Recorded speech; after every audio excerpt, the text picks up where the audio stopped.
वाला और मछली वाले की लड़ाई। एक शहर में बंतू का एक मटन का ठेला था। उसका मटन बहुत ही मशहूर था। लोग दूर दूर से उससे मटन खरीदने आते थे। वह तरह तरह के मटन के पकवान बनाकर बेचता था। उसका काम सही चल रहा था। भाई बंतू, मजा आ गया मटन टिक्का खाकर। शुक्रिया जनाब। तभी एक दिन उसके ठेले के सामने मछली वाले नंदू ने अपना ठेला लगाया। मछली वाले नंदू का उस शहर में बहुत नाम था। उसकी बनाई फिश फ्राई बहुत बिकती थी। एक दिन एक ग्राहक ने बंतू से कहा, अरे बंतू, तुम्हारे आधे ग्राहक तो मछली खाने सामने जाते हैं नंदू के पास। ये नंदू ने मेरे ठेले के सामने अपना ठेला खोलकर अच्छा नहीं किया।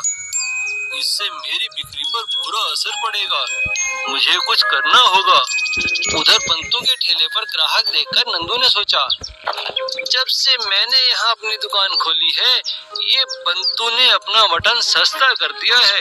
मुझे कुछ करना होगा। एक दिन नंदू ने अपने ठेले के आगे एक लड़का खड़ा कर दिया, जो जोर जोर से आवाज लगा रहा था, आइए आइए, फिश फ्राई के साथ फिश टिक्का मुफ्त। आइए आइए, फिश फ्राई के साथ फिश टिक्का मुफ्त।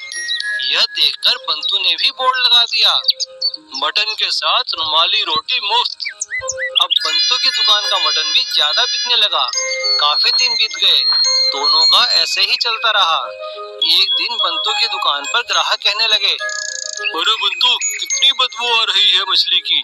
यहाँ तो खड़ा ही नहीं हुआ जा रहा। अरे बंतू, तुम कुछ करते क्यों नहीं? क्या करूं भाई साहब, मैं खुद ही बड़ा परेशान हूँ। मेरा एक दोस्त म्युनिसिपल में है, तुम कहो तो नंदू का ठेला हटवा दूं। हाँ भाई साहब, ये ठीक रहेगा। अब मजा आएगा। इसे मेरे ठेले के आगे अपना काम शुरू करने की सजा तो मिलनी ही चाहिए। अगले ही दिन म्युनिसिपल कॉर्पोरेशन की गाड़ियां आती है और नंदू का ठेला उठाकर ले जाने लगती है। तभी नंदू कहता है, अरे आप सिर्फ मेरा ही ठेला क्यों उठा रहे हो? सामने वाले का भी तो लेकर जाओ। और नंदू की शिकायत पर म्युनिसिपल वाले बंतू का ठेला भी उठाकर ले जाते हैं।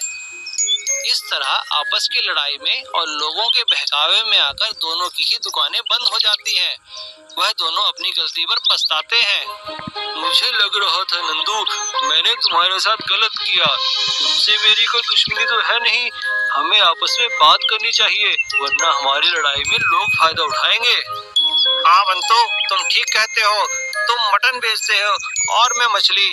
जिसे जो खाना है वही खाएगा ना। और अब दोनों में सुलह हो गई और उन्होंने एक दूसरे के काम में फिर कभी कोई अड़चन नहीं डाली। जादुई चश्मा। रामू अपने माता पिता